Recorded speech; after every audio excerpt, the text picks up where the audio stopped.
We're fearlessly talking about the biggest stories that matter to you the most. Breaking news, John Calipari is finalizing a 5-year deal to become the Arkansas Razorbacks' next head coach, covering college sports like no one else. The biggest guests in sports. We now welcome in Hall of Famer Jim Calhoun. Such a pride I had, I came to connect. The legend, Tim Tebow, joins us. We'll run it back. I like it. The legend, Herschel Walker.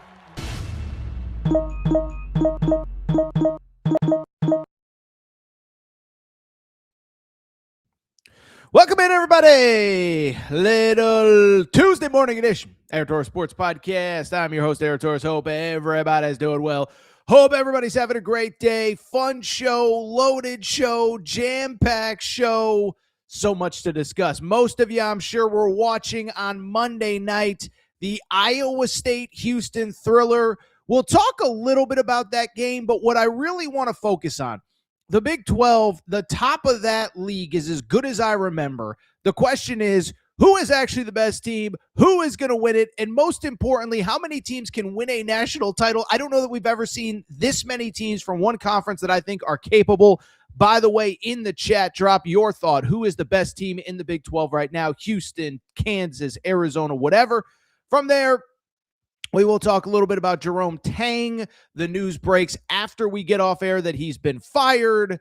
We'll talk about the latest on Monday where an interesting development happened, and it's not good news if you're Kansas State. You think you're getting out of that buyout. Talk a little bit about candidates, things like that, and then we will get to a little recruiting news. We all saw that little Tyran Stokes story that sort of became a story but wasn't really a story on Monday afternoon. What does it mean? What does it not mean? Oh, we got so much to discuss. By the way, make sure you're subscribed. Aaron Torres Pod YouTube channel. We have surpassed 70,000 subscribers. We're on the road to 80K. We appreciate your support, and we're full speed ahead. We'll be back tomorrow to recap tonight's games. We'll be back later. We got so much content for you. I don't even know how you're going to consume it all, but make sure you're subscribed. Turn on the notifications. We do appreciate your support. And also, Apple, Spotify, wherever you get your podcasts, remember you can get your podcast there as well. Also, before we get started, you know what I got to do? I got to thank our friends. I got to thank our hotel and casino partners. I got to thank Circa Sportsbook and Circa Casino. Okay, so if you're in Vegas, best place to watch all these big games, maybe a big Monday, Big 12 game, maybe a conference tournament, maybe your favorite team. Best place to watch these games is Circa Sportsbook in Vegas. But what I also know is a lot of you can't get out to Vegas. Many of you are on the East Coast. Our number one state for listenership is Kentucky. Tennessee in the top 2 or 3 as well. Well, if you're in Tennessee, if you're in Kentucky, if you're on the Kentucky-Tennessee border, best place to watch games, the new Circa Sportsbook at Mint Kentucky Downs, the Mint in Franklin, Kentucky. All of the same great hospitality as the Circa Sportsbook in Vegas, but here's the best part. You don't have to go all the way to Vegas to experience it. All you got to do is check out the Mint. It is about 40 minutes or so from Nashville. It's about 20 minutes or so from beautiful Bowling Green, Kentucky. By the way, did you see what Mike Sanford, the former Western Kentucky coach, said about Bowling Green? I love Bowling Green, okay? 20 minutes from Bowling Green, 40 minutes from Nashville. Best place to watch games. Producer Matt and I will be at the Mint in the coming weeks in the lead up to the SEC tournament. So make sure to get in touch with us if you want to go. Just reach out, Aaron Torres, podcast questions at gmail.com. Let us know you'll be there. Brand new Circa Sportsbook, Mint Kentucky Downs, Franklin, Kentucky. Best place to watch games if you're in that Nashville and Kentucky area. Mint Kentucky Downs, Circa Sportsbook. We do appreciate their support. With that said, it is a busy Tuesday morning in the world of sports. There is no more time to waste. Let's get to the topic of the day. Topic of the day, I'll say this. NFL's done. College football's done. NBA is on All-Star break. Nobody knows what to do with their time. How about you put on Big Monday? Because we got another thriller in the Big 12 Monday night. What I want to do is talk a little bit about Houston, Iowa State. But since I literally have zero negative things to say about either team after an incredible game, what I really want to do is kind of talk about the Big 12 big picture after we discuss this game specifically. How many teams in this league can win a national championship? Because I think it is quite a few. You might need two hands to count them all. We'll discuss that in a second. As far as the game is concerned, first of all, what I think separates the Big 12, it's not just the quality of play, it is the quality of arenas, okay? I have been to the McHale Center in Tucson, unbelievable place to watch a college basketball game. I've been to the Marriott Center in Provo, Utah, unbelievable place to watch a college basketball game. I've been to Fog Allen Fieldhouse, unbelievable game to watch a college basketball game. Hilton Coliseum is officially on the bucket list because that place was rocking on Monday night, just like it was rocking on Saturday for the Kansas game. And Iowa State does, in fact, get the win over Houston in what was just a really fun game. The final score, 70-67. Now, big picture, couple things. One, Houston jumps out to a double-digit halftime lead. The stats that came out of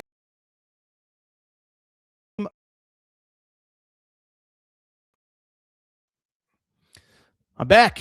All right. The stats that came out of this game were unbelievable. And Matt, everything sound good on my end? All right.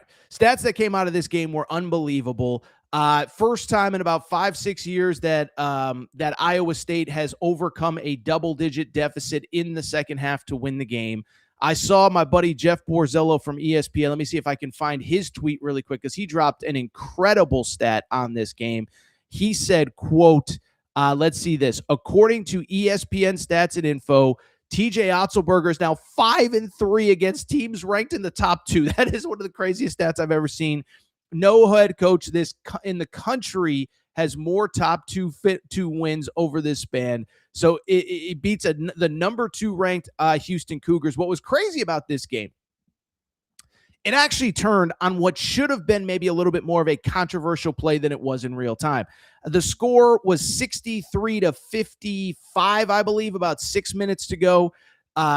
Joseph Tugler, for people who don't remember him, one of the longest wingspans in college basketball. If you remember the Final Four last year when Duke melted down against Houston, Joseph Tugler was the guy guarding the inbound. Duke could not get the ball inbounds because of him. Well, there was a play where he reached his arm out, tipped a pass. It was called a kick ball when in actuality he just tipped the pass.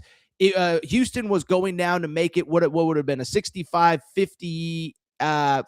Let me make sure I have the stats right now. Now I got myself all confused here, but let me make sure that I have this right. Okay. Yes. So they were up 63-55. They would have gone up by 10. Instead, it's called a kickball. Tugler wants a review. You can't review kickballs apparently with these new review rules. And so it's called on the floor a kickball. Iowa State gets the ball back. They bang a 3, and the game was never the same from them. With that said, that's not the reason that Iowa State won. It's not the reason that Houston lost. Bigger picture, just a couple thoughts really quickly on Iowa State. One, I've been saying it, I think they're the most under-discussed team in college basketball. And I think part of it is the Big 12 is so good that when Kansas is playing at an elite level, you're going to discuss them. BYU, I know about the awful Richie Saunders injury that happened on Sunday after we got off air, but they got a future lottery pick, potential first pick in the draft. Houston is unbelievable. Arizona was number 1 in the country. So we just overlook Iowa State. But look at Iowa State's resume to this point in the year. Beat St. John's on a neutral court. St. John's might be the best team in the Big East. Beat Purdue at Purdue. Still one of the best wins in all of college basketball as Purdue gets set for a top 10 matchup this evening against Michigan at home. They obviously have taken care of business once they got to the Big 12. But again, I just think until this week, they didn't have those crazy signature wins in this league. Like so many teams, their schedule is backloaded. Now you beat Kansas and Houston. I don't care if they're both at home. You beat those teams in back-to-back games. I think that has everybody's attention. And when I look at this team, I see a squad that is capable of just about anything come the actual tournament. In my opinion, they have every piece you need. I think they have several NBA players. I was looking up mock drafts this morning at like 5:45 Pacific time just to make sure I wasn't missing anything. They're not even listing Joshua Jefferson as a first-round pick. He will be a first-round pick by draft night. I'm sorry, he will be. Milan Momcilovic, how about this? 6'8", 18 points per game, 51% shooter from 3. You think somebody in the NBA is going to find a spot for him? Absolutely. I think Killian Torres is eventually an NBA player. So they have NBA talent. They have the veteran point guard in Tamin Lipsey. They defend their butts off. They rebound their butts off. And again, if you can beat St. John's on a neutral, if you can beat Purdue on the road, if you can beat Houston and Kansas at home, you are capable of beating just about anybody. From the Houston side of things, 0 negative takeaways. What is the negative takeaway on Houston? Oh, you lost by 3 in a game that you were up double digits in the second half in one of the toughest road environments in college basketball. If you want to argue, well, you blew a double-digit lead. If you watch the game, Iowa State was playing lights out. And as I mentioned, there was a controversial call that would have put Houston up 10 that probably would have won them the game at that point. And so I'm not going to sit here and overreact. And what does it mean for Houston? And let's break down the 7 reasons that I'm now worried about Houston. I'm not worried about Houston. Houston, we do not have a problem. I could not be less worried about Houston.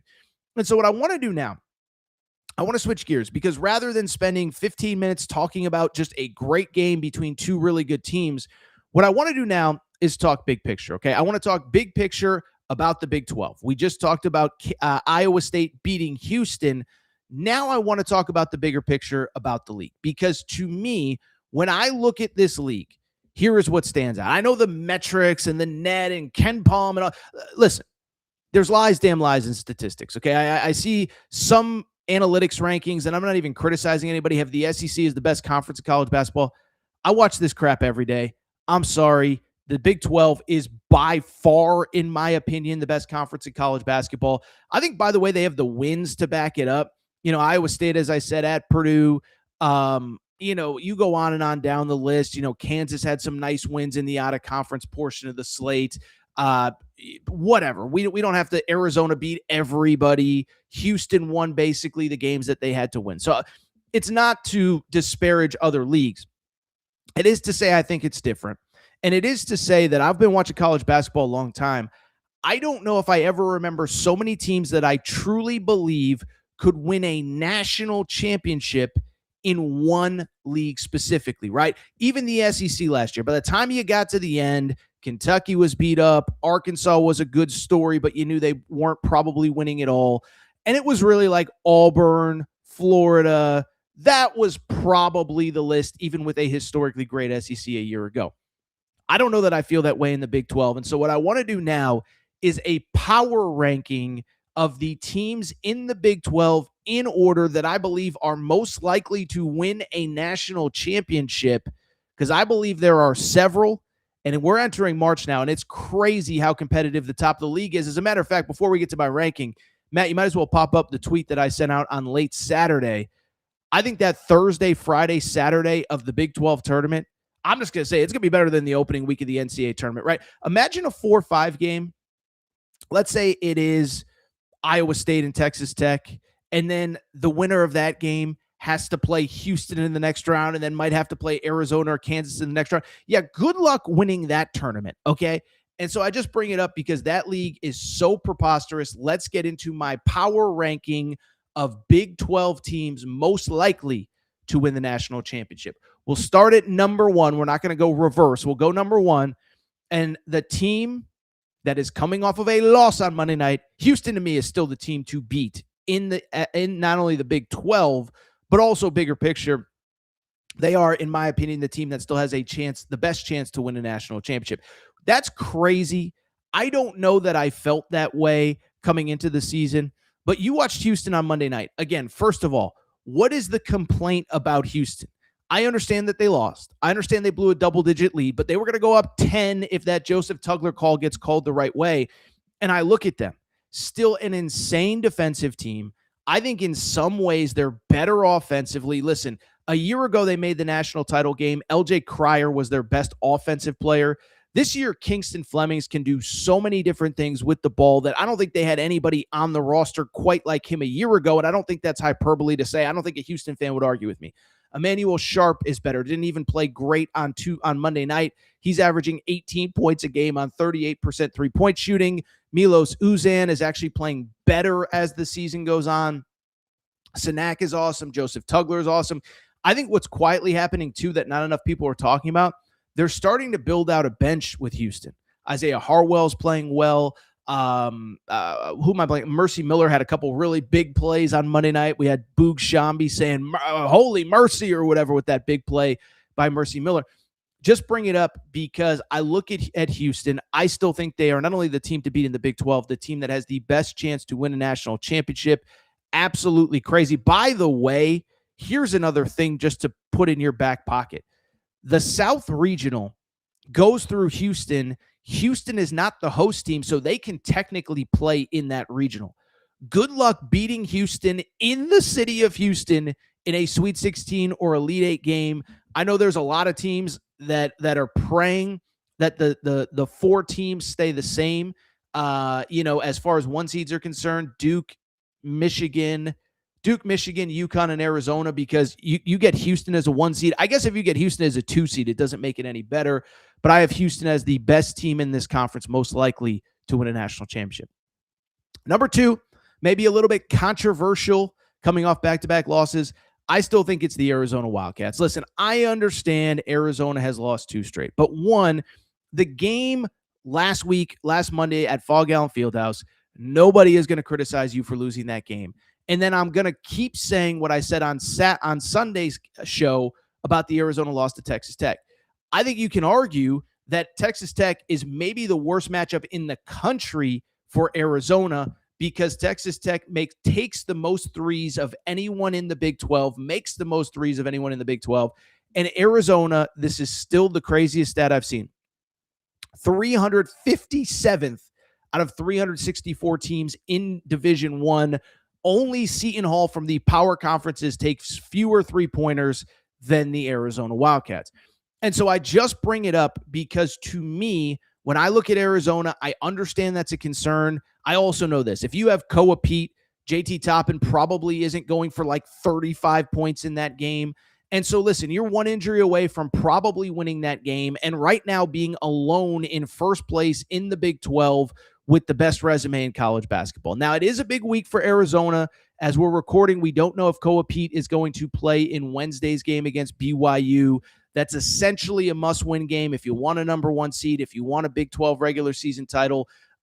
You feel awful about the BYU situation. Richie Saunders is out for the season, the fourth season-ending injury for BYU this past season. So you got to win that game if you're Arizona. And if you do win that game, it sets up 1 versus 2 in the Big 12 standings. Well, it'd be 1 versus 1 because they'd be tied atop the Big 12 standings. Arizona at Houston on Saturday. Get your popcorn ready. If Arizona wins on Wednesday against BYU, it will be first place on the line in Houston. Let's keep it going. Number 3 in the Big 12. I think it could go either way. I did take Kansas. Listen, Kansas coming off the loss, I thought that was the first time in about 3 weeks that they really didn't show up ready to play. And I think that was more of Hilton Coliseum than anything else, and a really good opponent with the Iowa State Cyclones. Listen, we know with Kansas, I don't think there's a ton to say here. We know, I just think the biggest thing with Kansas is getting some sort of, what's the right word I'm looking for? Like some type of confidence in what your team is going to be in March. Is Darren Peterson healthy? Is he out? Is he in? Is he playing 12 minutes? Is he playing 30 minutes? Is he a role player? Is he a star player? The one thing I don't think you can do if you're Kansas, I don't think you can go into March with this uncertainty that you've basically had all year. I don't think you can go game to game having no idea if he's healthy, if he's ready to play. Did not look good against Iowa State. Part of that is on Iowa State. But listen, earlier in the week, you beat Arizona. So it's hard for me to drop this team too far when in the last couple weeks, you've beaten Arizona, you won at Texas Tech, you took care of business against Iowa State at home. I have Kansas at number 3. Number 4, I said it a minute ago, but for the audience that's just joining us, I have Iowa State as the number 4 team in the Big 12, and they might be like top 5, top 6 nationally in terms of teams that I think can win a national championship. 1, it shows you how deep the Big 12 is. 2, it shows you how, I guess just that's what it shows you, how deep the Big 12 is. And I think you could have them over Kansas. Maybe you want to argue against Arizona as well. Maybe you want to argue against Houston. Maybe you want to argue they're the best team in the Big 12 after they just beat Houston. All I know is this. I'll give you the same spiel I gave you a few minutes ago. They have all the pieces you need to win a national championship. I say it all the time. Number one indicator of a national title contender to me is a group that has NBA talent. You go back to Florida last year. Walter Clayton, Will Richard, Elijah Martin, all drafted into the NBA.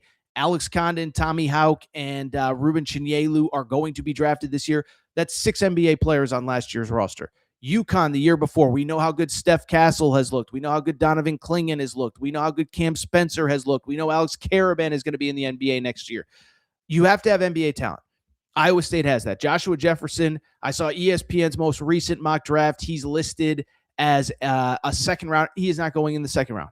I will bet, I'll take any bet that he does not go in the second round. He's that good of a player. Milan Momcilovic, I don't know what his end game is, but when you shoot 51% as a 6'8" guy, you're averaging 18 a game in the Big 12. Yeah, you can play in the NBA. I think that Killian Torres is eventually an NBA player. Jamarian Bateman's a really good player as well. You have the veteran point guard in Tamin Lipsey. The only thing that does concern me about Iowa State, and we saw it a little bit last night, for a team with so many good guards, they are not a great free throw shooting team. 73% as a team, or excuse me, let me make sure I get these stats right, because for some reason I'm not pulling up Iowa State. Let's see if I get the stats correct here. This is very annoying. Let me make sure I have the correct stats. Hold on one second. That's really annoying. For some reason, it keeps pulling up the Arizona roster. Okay, so Iowa State is a 66% free throw shooting team. That is very concerning.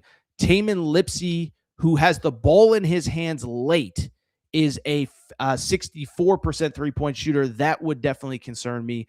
That's the only concern. But I have Iowa State at number 4 in my most likely Big 12 title contenders. And then number 5, Texas Tech can win a national championship, right? You go back, look at the resume.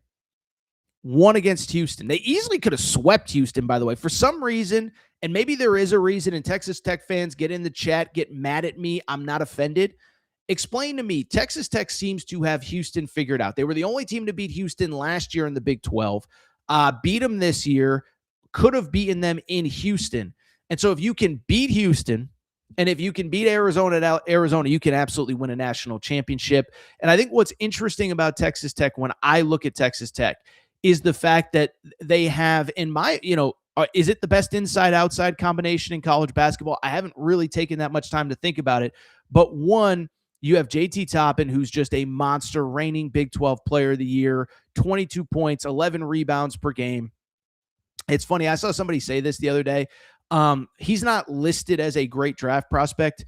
When he's cooking guys that are great draft prospects every single night, he might just be a good NBA draft prospect as well. Okay, so in the game at Arizona, 31 points, 13 rebounds, unbelievable. Oh, by the way, Christian Anderson, I said it the other day, he has to be the most underrated player in all of college basketball. He had 19 points, 8 assists in the win over Arizona, averaging 7.5 assists per game while shooting 43% from behind the three-point arc. I don't know if he'll be a top 10 pick. He should be a top 10 pick. And I know there's 12 guys, there's 13, 15, 18 guys that I keep saying are top 10 picks. Whatever. He's really good. Christian Anderson is really good. The only thing that concerns me a little bit about Texas Tech, they shoot so many threes that what happens if they go cold? But what's interesting about that, if you actually look at their losses this year, they shot the three ball well. So you're going to need production around those other two. I think Texas Tech, they played in an Elite 8 last year. I think they can absolutely get back. Rest of the Big 12, I think once you get past the first 5, it's hard to find a national championship contender. You feel bad about the BYU situation. I think if BYU had its fully healthy roster from the beginning, it was a situation where they could potentially be playing for a national championship. Unfortunately, Richie Saunders out for the year.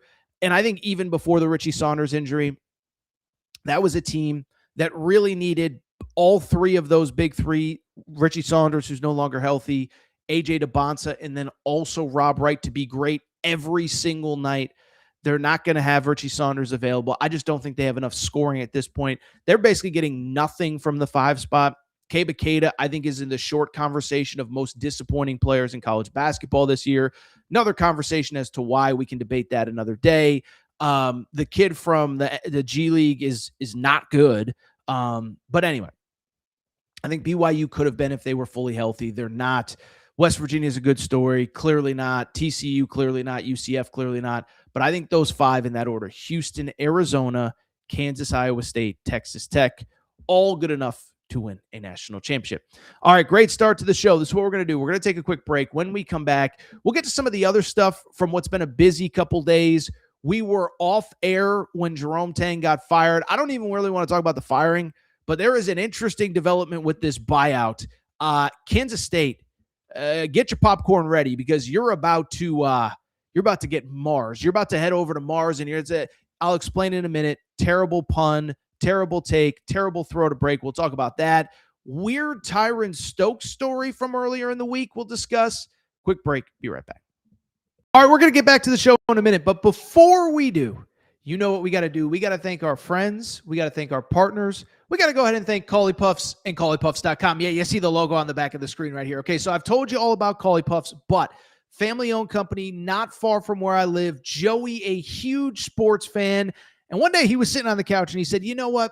I need a snack that is both healthy but delicious, something my kids are going to love, something my family's going to love, something I'm going to love. And so he came up with Collie Puffs. This is the new age health food snack. You don't need to go to the grocery aisle and buy all that crap, the Doritos, the Fritos. No, my friends, you need Collie Puffs. Baked, not fried, avocado oil, no grease, healthy ingredients. But here's the best part. They taste freaking delicious. Actually, there's another best part. In addition to tasting delicious, in addition to being healthy, they are also taking care of listeners of the Aaron Torres pod. Okay, so check this out. All you got to do is go to ColliePuffs.com. That's CAULIPUFFS.com, ColliePuffs.com, and you can get 15% off any purchase with the promo code Torres. That's Torres, Torres. It's that simple. 15% off any purchase. One bag to try them out, 100 bags to cater a party. Doesn't really matter. Promo code Torres. ColliePuffs.com gets you 15% off. Collie Puffs also available on Amazon. You obviously can't get the promo code there, but ColliePuffs.com, ColliePuffs.com, promo code Torres gets you 15% off any purchase. Thank you to our friends at Collie Puffs. All right, everybody. I am back. Good to be back. Couple comments from the chat I want to get to. Comic Book Chris, I believe an Arizona fan, has brought this up a few times. He says he believes Houston is the team to beat in the Big 12. I agree. Says Tommy Lloyd 0-4, including one loss as a Gonzaga assistant versus Kelvin Sampson. Tommy has circled Houston with a big fat Sharpie months ago. Those two teams play Saturday in Houston. By the way, I said it on Sunday's show. I think College Game Day is making a huge mistake not going to Houston for that game. I get it. Michigan, Duke, but it's a neutral court. I don't know how many fans are going to show up hours before tip-off. Great game. By the way, top 4 teams in this week's AP poll play each other. 1 versus 3, Michigan and Duke. Houston and Arizona are 2 versus 4. They will play on Saturday. Really quickly, one other result I want to get to. Nobody says, Torres, your UConn gear is making you look crazy like the coach. I am definitely not Dan Hurley. You know, Dan Hurley had a little bit of an interesting comment earlier in the over the weekend about the fans. Was gonna talk about it, but it seems to have been resolved. It was a big complaint about the student section at UConn. UConn has changed its ticketing policy since Saturday, so you know it was something that had to be addressed. But yeah, I am wearing my UConn back-to-back national title pullover from a couple years ago. And there was one other one that I wanted to get to. Let's see here. Nobody. Torres is fancy with the big-time ad monitor in the background. That's right. Nobody, if you want to sponsor the show, we can get your logo right up there. You just tell me, you just reach out to me, Aaron Torres, podcastquestions@gmail.com. We'll get it. And then what was the last one? There was another one. All right, perfect. K-State is it needs a new coach. Bring back Frank Martin. I'll tell you what, we'll talk about K-State in half a second. Before we do, though, you know who we got to talk about? We got to thank our friends. We got to talk about our ticketing partners. We got to talk about SeatGeek and the SeatGeek app. Okay, so maybe you are a Kansas State fan and you're proud to go to the Octagon of Doom again. Well, you'll need tickets. Maybe you're an Arizona fan like Comic Book Chris. You want to get to the McHale Center. Maybe you're a Kentucky fan, a UConn fan, a whoever fan, and you need tickets. Well, you, my friends, need to go to SeatGeek. SeatGeek is America's #1 ticketing app, over 28 million downloads. And what I love about SeatGeek, two things. One, every ticket on the app is rated 1 through 10. It's got a green dot or a red dot. Green dot means go ahead and purchase. Red dot means maybe you want to stay away. But what I really love about SeatGeek, and it's that you're going to want to go to games. You need tickets. When you do, what I love about SeatGeek, they take care of listeners of the Aaron Torres pod. If you go to SeatGeek.com or the SeatGeek app, if you use promo code Torres, that's promo code TORRES, promo code Torres, you get $20 off your first purchase. SeatGeek app, promo code Torres gets you $20 off your first purchase. By the way, it doesn't have to be college basketball. You want to go to MLB spring trainings coming up, hockey game, whatever, women's basketball. We had, concert tickets, anything you want. I say in a minute. I've said it before. Buddy of mine bought his wife Backstreet Boys concert tickets. He used SeatGeek.com, promo code Torres, got $20 off his first purchase. SeatGeek.com, promo code Torres. SeatGeek app, promo code Torres, gets you $20 off your first purchase. Let's go ahead and switch gears. We talked about the depth and the strength of the Big 12 earlier in the show. One team that I think we can eliminate from the national title picture, the Kansas State Wildcats. Okay, so Kansas State, let's dive into this, and let's dive into a couple interesting developments over the last couple days. This was a story that after we got off air on Sunday night, Jerome Tang was fired as head coach at Kansas State. Okay, by the way, should mention, probably starting this Sunday, we'll start going to nighttime for our Sunday show. It feels like we're going to get a lot of action, more games on Sunday now. Certainly, we're going to get close to Selection Sunday, NCAA tournament, etc. Only bring it up to say this. Kansas State on Sunday became the first team to fire its head coach at the power conference level, Jerome Tang, out after 4 years. So what I want to do is actually talk big picture, because there was a news story on Monday.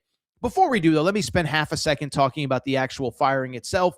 It was both surprising and not surprising. I thought it was a little bit surprising. It wasn't. Let me maybe even start by saying why it wasn't surprising. Was not surprising. Jerome Tang hasn't been that good the last couple of years. Makes an Elite Eight in year one, gets an extension at that point. Year two, misses the NCAA tournament, but that one to me was really more about injuries. I actually don't blame Jerome Tang for that one.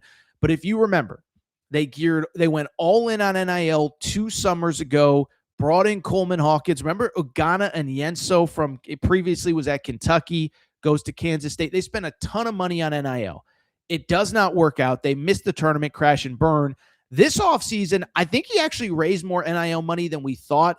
Gets PJ Haggerty. Now, some of that was rev share, obviously, but he spends a lot more money again this offseason. One of the Euros, by the way, I was told was getting crazy money, barely even plays.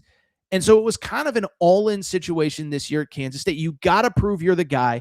And it's kind of funny. I was thinking about this. I think Jerome Tang is the first coach in basketball that you can directly attribute a huge financial contribution in NIL and the diminishing results in him being fired. What do I mean by that? That was a bunch of big dictionary words that didn't even make sense together, so let me explain.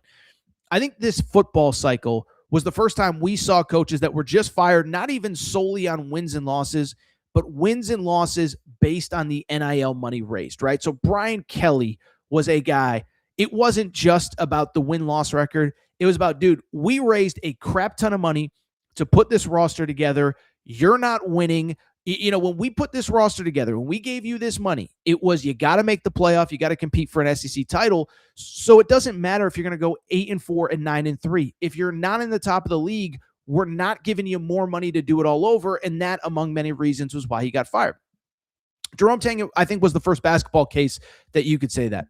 3 straight off seasons where he got the money that he needed to compete in NIL. By the way, I can tell this story now. I don't think it's even a big secret, but it was well known in the industry. Everybody talked about AJ DeBonsa, how much money BYU maybe or maybe did not pay him. It was pretty well understood that Kansas State actually had the biggest offer on the table to AJ DeBonsa. Took a visit there. They couldn't close. But I just bring it up because, one, for AJ DeBonsa, it wasn't solely about NIL, but 2, funding at Kansas State was never an issue, okay? And so he doesn't have success. He ends up getting fired. And the only reason that it was a little bit surprising was because he had an $18 million buyout. Now, I should mention, we have our membership tier on YouTube here, and we did talk about this in our members only mailbag a few weeks ago. So if you want to support the show, all you got to do is click join. It's $4.99 a month.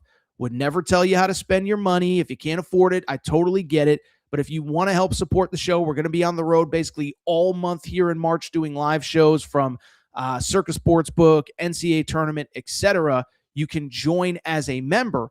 But we specifically talked about this in the members only mailbag. We'll try to do another one this week.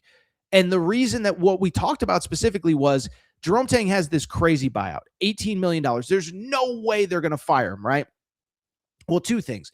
One, I said, I believe that he could get fired because what I said at the time and what I said during the mailbag was basically, I said it 2 weeks before everybody else did. I said, listen, his buyout is $18 million.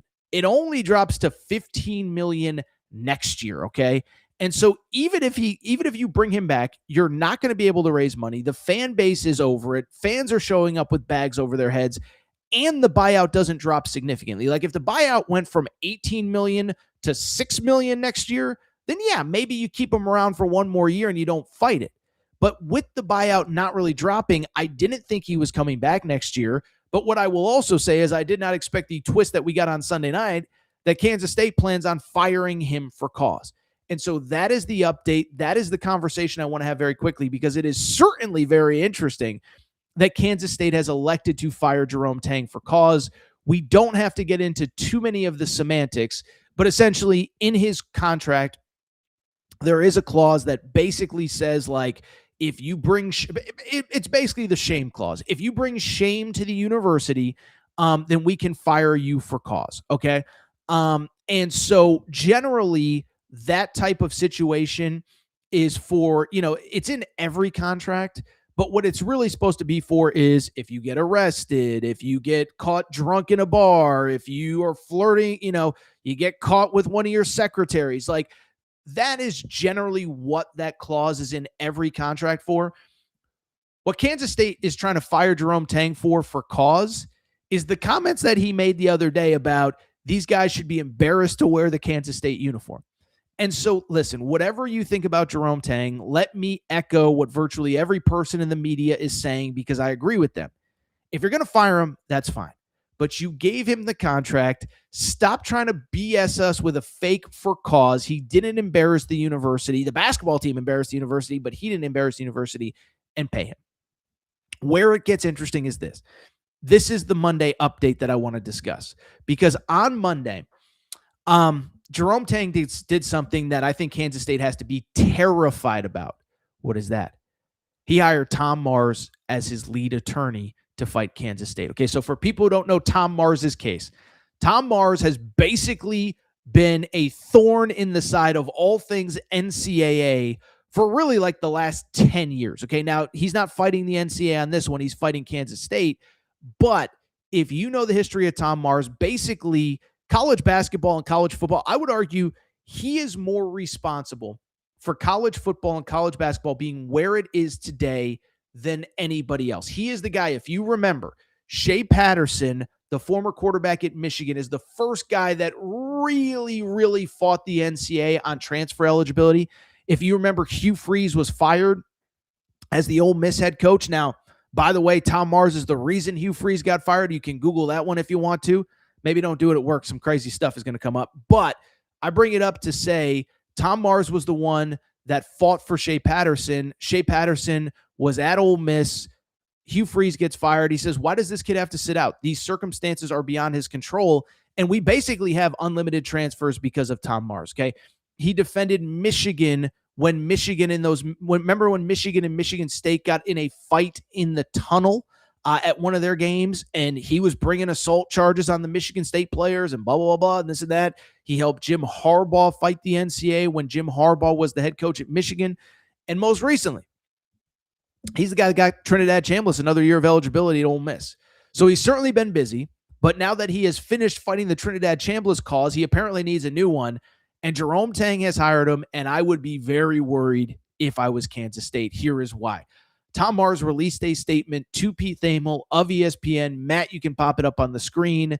It says, quote, Tom Mars told ESPN after Jerome Tang has hired him, Tom Mars said, quote, if Kansas State's president and AD really think the school was embarrassed by recent events, that's nothing compared to the embarrassment that both of them are about to experience, period. Exclamation point. His insinuation is, oh, you want to fight? We got ourselves a fight. And so in the end, I think the argument to fire Jerome Tang for cause was always about a negotiated buyout. It's at $18 million. Can you get it down to $5 million? Can you get it down to $8 million? Can you get it down to $10 million? I think Tom Mars is going to get every last dollar. That is my official prediction. Couple things on the job itself. One, I'll say this, is that, I'm not going to name candidates because so often with these candidates, it ends up being somebody that you don't expect. Like I remember when the job opened last time when Bruce Weber, got fired, retired, whatever it was, and everybody's listing these names. Jerome Tang was not a name that was on that list. So I'm not going to start naming names. Listen, Josh Schertz is going to be the biggest name, that you can potentially get out of St. Louis. Travis Steele from Miami of Ohio. I do think there are some people with Midwest ties that make sense. Chris Jans has always felt like a fish out of water at Mississippi State. Can you get him to come home? Whatever. But I bring it up because the one thing I do want to say about this job specifically, I think it's going to be more coveted than people think. First of all, I see this in the media all the time. People saying, who's going to want the job after they tried to fire the coach for cause and they're not going to pay him? People will want the job, okay?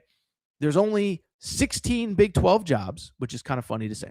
There's only 16 Big 12 jobs. This is one of the better ones. And the one thing that we know about Kansas State, they are willing to spend money in NIL. I cannot emphasize this enough. Now, we don't know what NIL is going to look like here over the next 2, 3, 4, 5 years. But what we do know is nobody is abiding by the rev share number. Everybody's going above the $20.5 million allowed. And Kansas State, I don't even know who their boosters are, but what I do know is they are able to raise money when they need to. Remember, Coleman Hawkins was one of the highest paid players in college basketball last year. PJ Haggerty, now some of it may have come from rev share, one of the highest paid players in college basketball this year. As I said, I wasn't even aware of this until probably the last week or two, but Kansas State has a guy on their bench, Andre Kostic, a European player from Serbia that doesn't even play, that was one of the most coveted European players available last offseason. So they have money. They're in the Big 12. Good coaches will want this job. I just don't know transparently who it's going to be. Nobody knows who it's going to be. But this notion that somehow nobody's going to want this job because they fired Jerome Tang and they don't want to pay his buyout. One, every coach thinks they're going to win. Two, it's the Big 12. And three, here's the other dirty little secret. Most coaches sit there and say, listen, Jerome Tang, he got fired. Even if it's not $18 million, if it's $10 million, if it's $12 million, if it's $13 million, most coaches are like, sign me up for that, okay? I get to go to the Big 12. I think I'm going to win. I think I'm different. But even if it doesn't work out well, I'm probably getting an 8-figure check to go away. So it is the most overblown story that people aren't going to want this job. They will. It's just a matter of whom and how soon it happens. Listen, I don't think anything's going to happen before the end of conference tournaments. Probably, my guess, you get a sitting head coach somewhere. If that's the case, it's probably somebody that makes the NCAA tournament. So I still think we got a ways to go with the Kansas State job, but I think it's a better job than people realize, and I think they'll get a good candidate. All right, one more break. We'll come back. Interesting story, weird story surrounding Tyran Stokes, the #1 recruit in America. We'll take a quick break, come back, talk about that next. All right, we're going to get back to the show in a minute, but before we do, I have so many people that reach out and say, Torres, you give me hours and hours and hours of free content every day, every month, every year. What can I do to help support the show? Well, you want to support the show and look good in the process.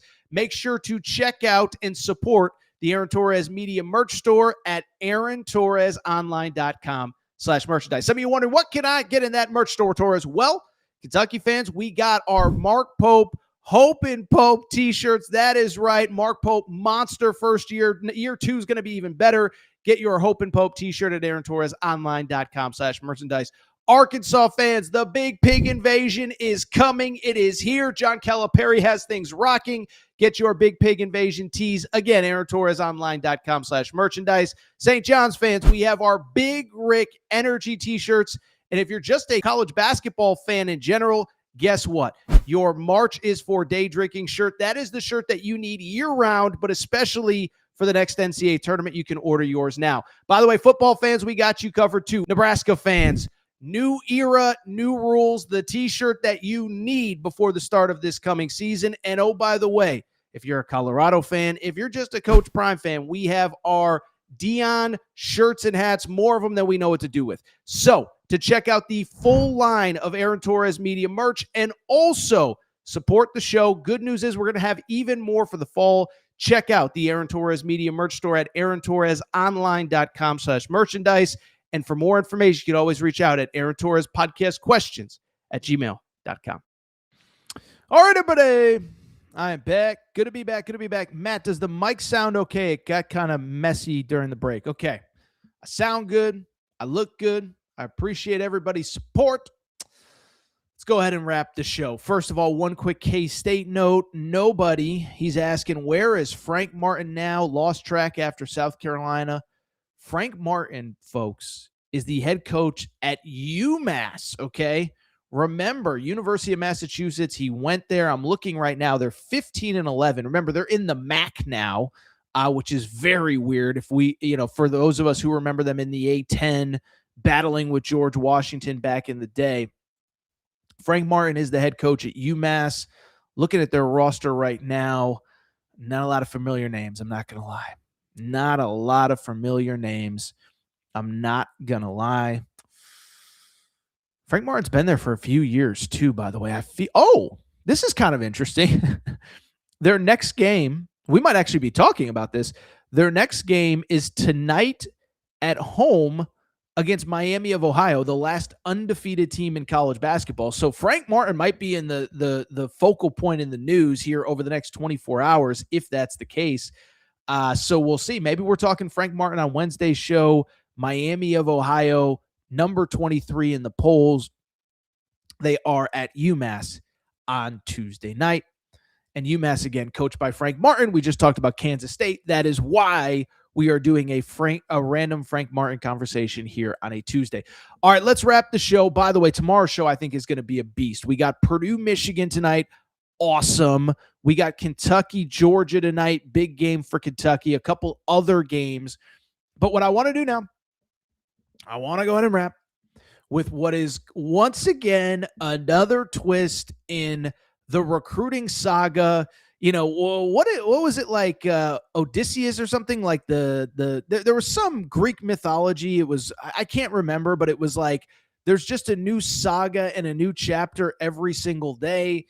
Well, that, my friends, is what's going on with Tyran Stokes. Okay, so Tyran Stokes, we have done so many segments on him at this point. You don't need me to tell you too much about him, but he is the number one high school player in America. The recruitment, we have spent so much time on it.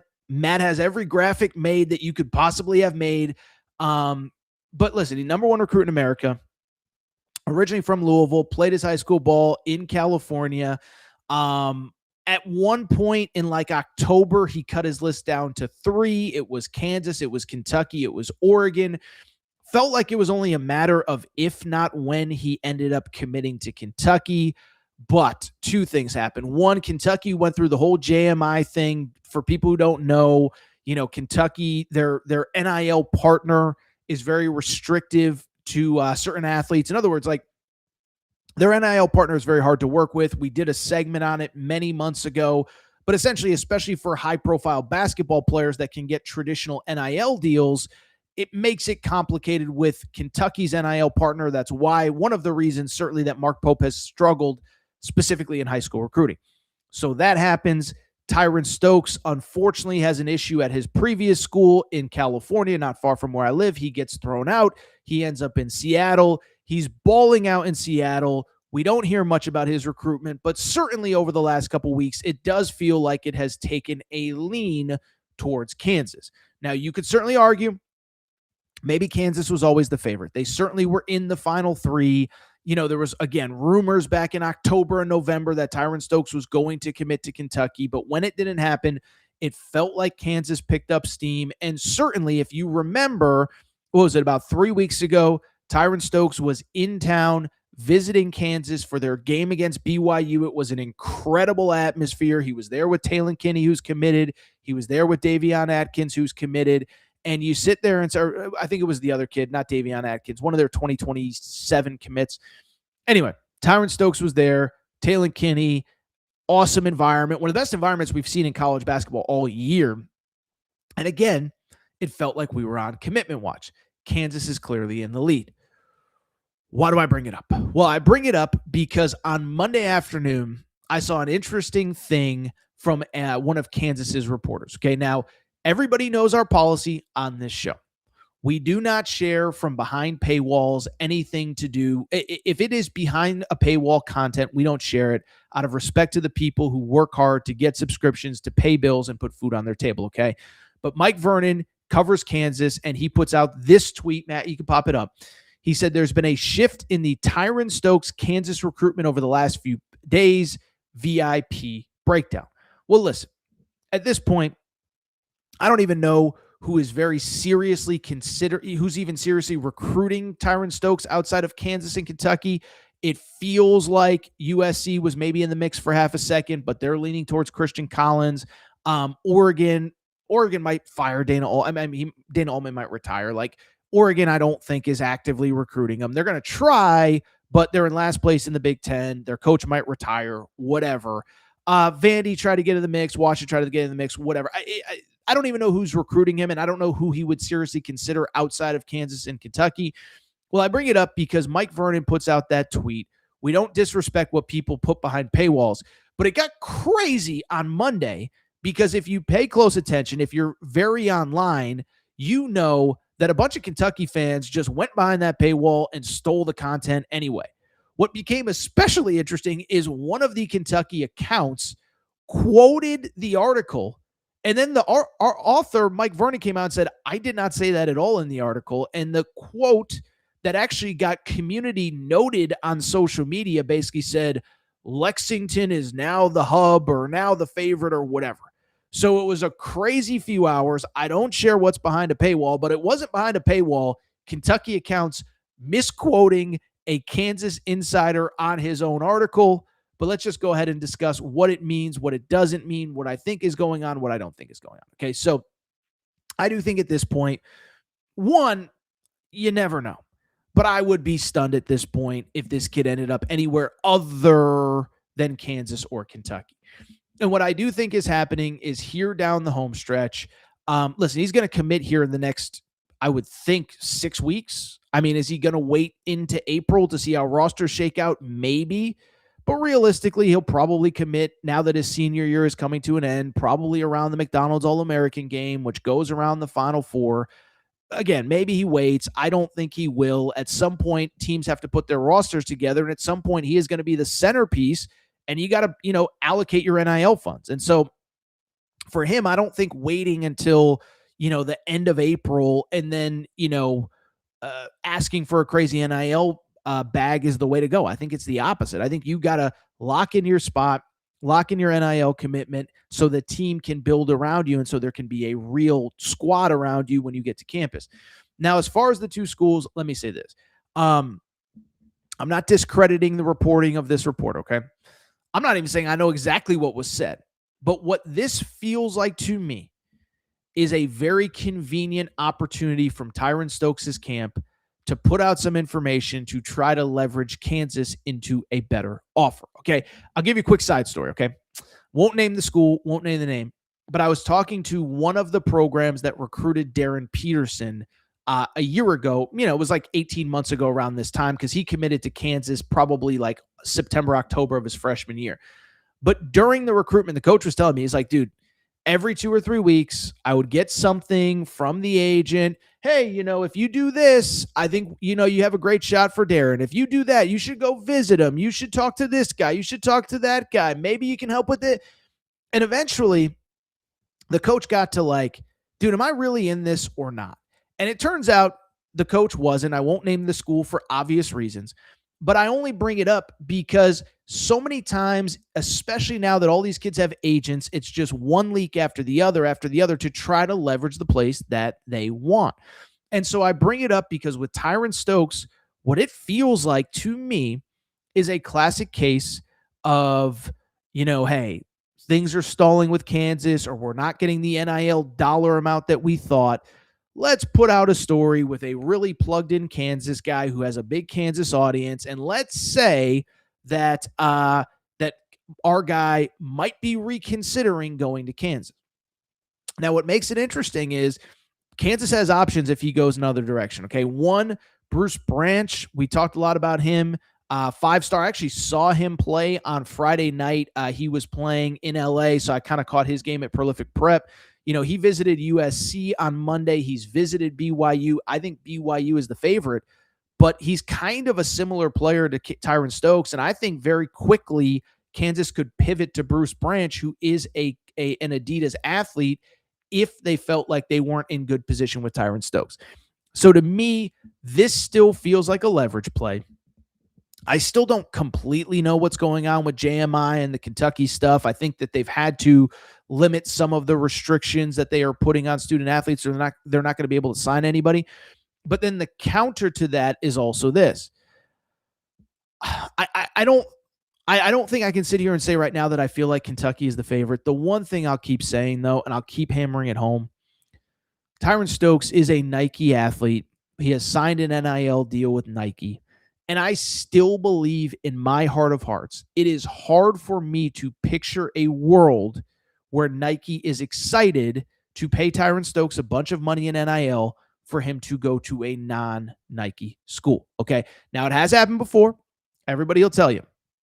Darius Acuff has an NIL deal with Reebok. He will be wearing Reeboks when he gets to the NBA next year. He goes to a Nike school in Arkansas. Cooper Flagg has a deal with New Balance. You see him in all sorts of New Balance commercials. Went to a Nike school at Duke. And so it isn't unprecedented for a guy who signs an NIL deal with one shoe company to go to a school that is not of that, of that company. And for people who don't know, I think everybody knows Kansas is the biggest Adidas basketball school that Adidas has. And so I know I keep saying it. I know we keep talking about it, but it is an important side note. And that might be the ultimate card that Mark Pope can play, is if you can get Nike involved and just get him, like, if you can get Nike involved and be like, you can't go to an Adidas school, maybe it changes the equation. I don't know. I still think clearly Kentucky is trying. I know Jason Hart, the lead assistant, specifically on the West Coast, spent a bunch of time the last couple of weeks out at Tyran Stokes' games. So maybe something changes over these next couple of weeks. And maybe just, again, I listen, I still think if JMI will let Kentucky, and by the way, maybe it's not even a JMI thing. Let me say this really quick. Remember, JMI has to sign off on all NIL stuff, NIL related things. The counter to that is you can pay him all through rev share, and then you don't got to worry about NIL. It's complicated. It's sort of complicated. It's not complicated. I still think, to me, this feels like a leverage play, especially at this time on the calendar. Good news is we're going to get some answers here very soon because his commitment is coming down to the wire. Tyran Stokes, we will see what happens with that because it is a fascinating recruitment. Really quickly, is there anything NIL related, or is there anything Tyran Stokes? There's a lot of Tyran Stokes stuff. Dougie Hudson says Kentucky's still in heavy for Tyran Stokes. I believe so. Darren says the price tag is $7 to $8 million. That's certainly a good negotiating ploy. I don't know. I don't know if I'd be paying $7-8 million for any college basketball player, let alone Tyran Stokes. If it's $7 million, Kansas will back off. And again, I think this is where it gets interesting. Nike has, or Tyran Stokes with Kentucky. If Kentucky needs to be the highest bidder, they're probably going to spend more on rev share, but they're also probably as well going to be able to raise more outside money because he is a Kentucky guy. Funny comment from Chris. We'll get to that one in a second. Matt, new load management clause at Kansas, says comic book Chris. So we'll see what happens. And then this one right here that Matt just popped up. I love this. Smash the numbers. I'm a Michigan fan. I listen to Torres because I want to learn about other teams. Torres does his homework and it shows. That seems like a good way to wrap the show. By the way, Matt Dylan Mingo just committed. I don't think I'm doing a segment on that. I have no strong takes on Dylan Mingo. I think it's awesome for Carolina. I don't know that I have enough in the holster right now to do another 10 minutes on Dylan Mingo, who did 5-star, did just commit to Carolina. So we'll get out of here on that. And again, I actually do want to thank again Smash the Numbers, who says, I'm a Michigan fan, but I listen to Torres because he talks about other teams. Well, I can promise you this. We're talking about Michigan tomorrow.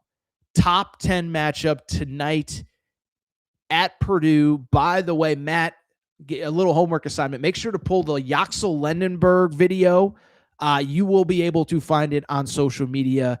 Yaxel said some stuff about Purdue in the lead up to the game. And we'll be talking about plenty of Michigan Purdue on Wednesday's show, because they play tonight, another signature game that I could not be more excited about. So plenty of Michigan talk tomorrow. For now, we'll get out of here. Darren says another great show. Darren, we appreciate your support as always. If you're not subscribed, Aaron Torres Pod, please make sure to do so. Apple, Spotify, Amazon Music, Google Music, wherever you get your podcast, please make sure to subscribe.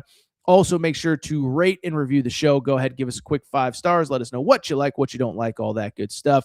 Make sure you're following on social media at Aaron_Torres on Twitter, at Aaron Torres Pod on Instagram, Aaron Torres Podcast Questions at gmail.com, Aaron Torres Podcast Questions at gmail.com. All for today's show. Do think we're going to go ahead and get out of here. And we'll be back tomorrow right around this time, because we're going to have a monster slate of stuff to talk about come Wednesday morning. Sorry, I was, I did 4 hours of radio yesterday. I'm pretty burned out, so I'm going to get out of here. Thank you guys for your support. Support the show. Collypuffs.com. Promo code Torres gets you 15% off. By the way, Brian Squires, our newest member, make sure to reach out to us. We can get you some Collie Puffs because you are our newest member. You can join our Torres community. Just click join on the YouTube channel. We do members-only mailbags. We'll do another one this week. Other than that, we're going to get out of here. Shout out to Torrent Craig. Shout out to Rachel, who hates my voice. Shout out to JJ Reddick, you F-head. Unblock me, bro. I will be back Wednesday morning. Aaron Torres Pod. Appreciate everybody's support. Also, SeatGeek.com, promo code Torres does get you 20 off as well. Thank you, everybody.